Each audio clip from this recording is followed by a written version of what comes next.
For 9 relentless years, the war for Troy had raged on, dust swirling in the air, blood staining the earth, and the clash of bronze echoing outside the city's mighty walls. The Greeks and Trojans had fought with unwavering determination, each side suffering terrible losses, but neither willing to yield.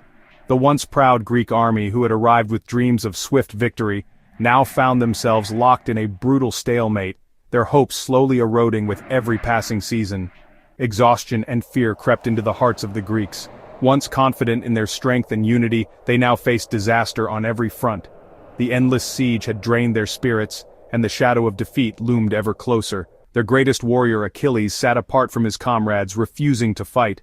His pride had been deeply wounded by Agamemnon's insult, and his absence left a void no other could fill. The Greeks felt the loss keenly, for Achilles was not just a fighter, he was their symbol of hope and invincibility. Without Achilles to lead them, the Greek lines faltered and broke. The unity that had once bound them together began to unravel, and panic spread through the ranks. Sensing their moment, Hector and the Trojans surged forward with renewed ferocity. Hector, the pride of Troy, led his warriors in a thunderous charge, pushing the Greeks back to the very edge of their camp, and then to their ships. The Greek camp, once a place of rest and camaraderie, became a prison. Tents were abandoned, gear scattered in the chaos, and the sense of safety vanished. With the sea at their backs and the enemy at their throats, the Greeks were trapped. There was nowhere left to run, and the waves that had once brought them to Troy now threatened to become their grave. Flames began to lick at the Greek ships, the only hope of escape. The fire spread quickly, devouring the wooden vessels and casting a red glow over the desperate camp. Despair settled over the Greeks. Defeat was no longer a distant fear, it was imminent, staring them in the face as they watched their last hope burn. All this chaos and suffering, all this destruction, had been sparked by a single bitter quarrel among the Greeks themselves. The unity that had brought them to Troy was shattered by pride and anger. Agamemnon's decision to take Briseis from Achilles was not just the loss of a woman, it was a public humiliation, a blow to Achilles' honor and dignity. The consequences rippled through the entire army. The Trojans, sensing the Greeks' weakness, pressed their advantage with relentless determination. Every step forward was a step closer to victory, and they fought with the courage of those defending their homeland. The Greeks, surrounded and desperate, prepared for a final hopeless stand. Their backs were to the sea, and their hearts pounded with fear and fury. If their ships burned, there would be no escape, only slaughter awaited them on the beaches of Troy. The Greeks fought not just for victory but for survival itself. The expedition, once full of hope and glory, now teetered on the very edge of ruin. Broken weapons and empty tents told the story of shattered dreams. The air was thick with smoke, the cries of the wounded and the heavy weight of despair. Every breath was a reminder of how close they were to total destruction. The fate of the Greeks now hung by a single fraying thread. One more blow, and all would be lost. Night fell, and a heavy, uneasy darkness settled over the Greek camp. The air was thick with tension, as if the very earth itself mourned the fate of the warriors who slept uneasily within their tents. Silence gripped the camp, broken only by the distant sounds of restless men shifting in their beds, and the occasional clink of armor as a sentry paced the perimeter. Across the plain, the crackle of Trojan fires glowed defiantly in the darkness, a reminder of the enemy's strength and the long, bitter struggle that had brought both armies to the brink of exhaustion.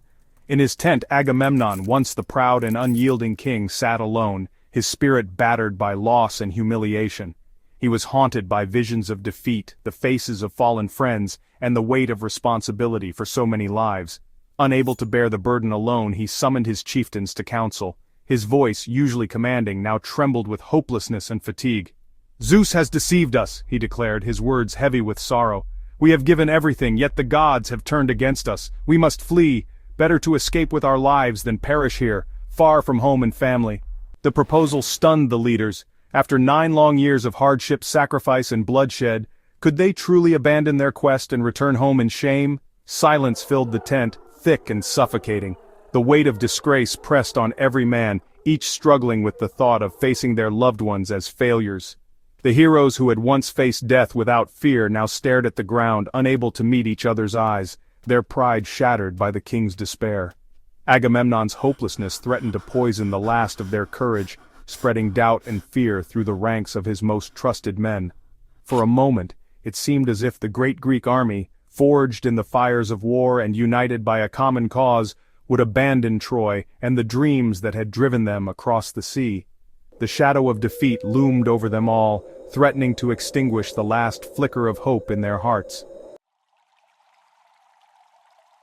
Into the gloom Diomedes, lord of Argos, rose in defiance. "You can flee if you wish, Agamemnon," he declared, "but I will not, nor will the true warriors of Greece." His words cut through the despair, reminding them of their purpose and honor. "We came to conquer Troy. I will fight on even if I stand alone."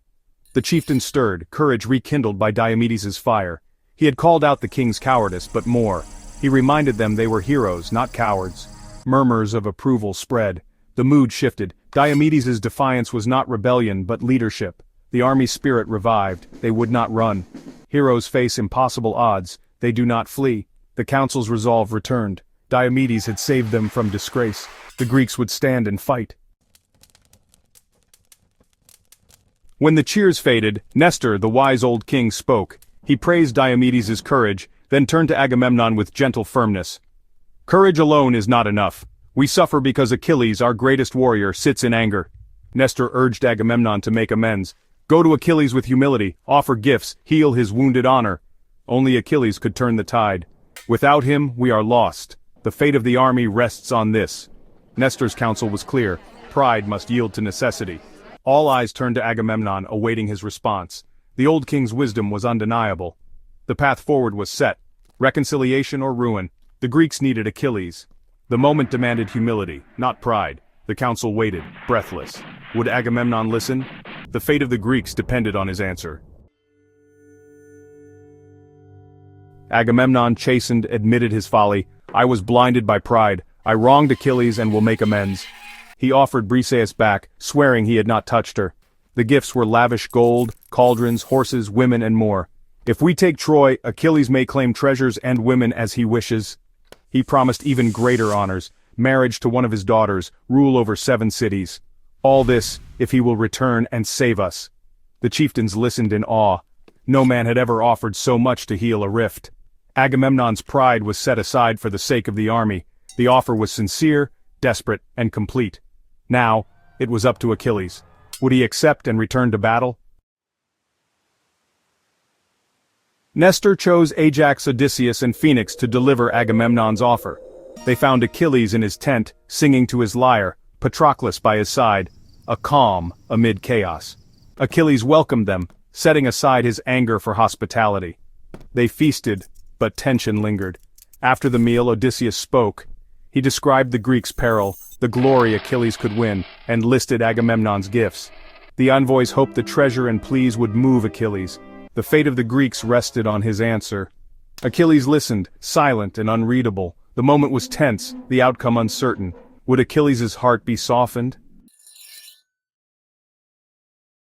Odysseus finished, and silence fell. Achilles' face hardened. "I hate Agamemnon. No gifts can heal this wound." He railed against the injustice. "I risk my life, and he takes my prize. He dishonored me before all." Achilles' anger was absolute. "Why should I fight for him? Let him and his army fall." He revealed his fate. "If I stay, I win glory but die young. If I leave, I live long but unknown.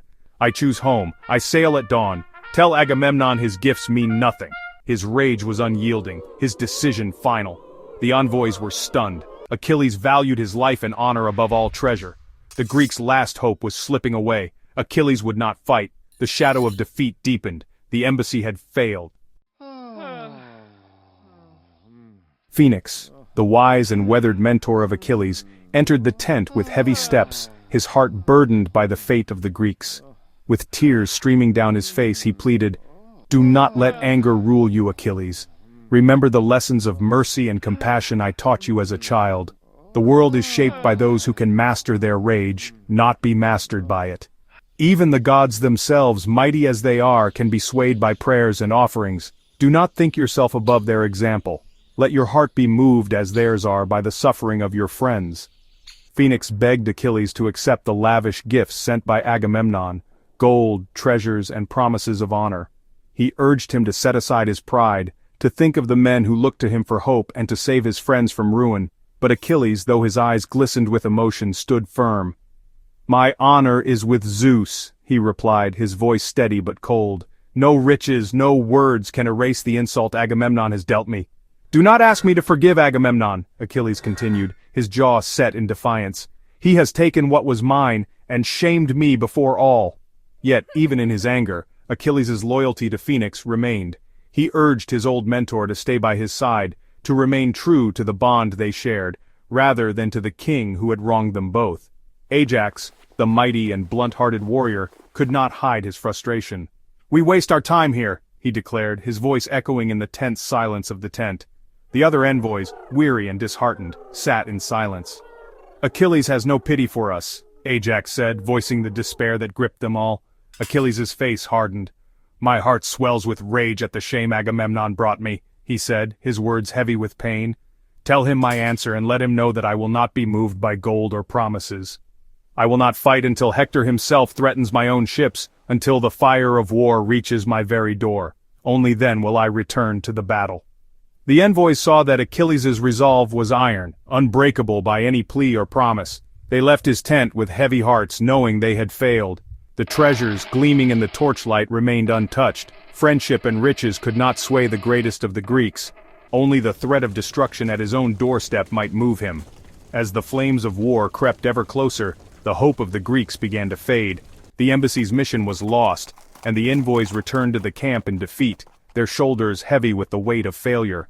Achilles' anger burned brighter than any torch, a force no plea could break, no gift could soften. The fate of the Greeks was now darker than ever. With Achilles unmoved, only disaster loomed on the horizon, and the shadow of defeat crept ever closer to their camp. Odysseus and Ajax returned heavy with failure. They reported Achilles' refusal and his plan to sail home. Agamemnon and the chieftains listened in despair. Their last hope was gone. Achilles' anger was unbreakable. The Greeks faced ruin, alone against Troy. Silence and hopelessness filled the camp. The Trojan fires burned brighter, their cheers louder. The Greeks' dreams lay in ashes. The shadow of Hector loomed over their doomed army.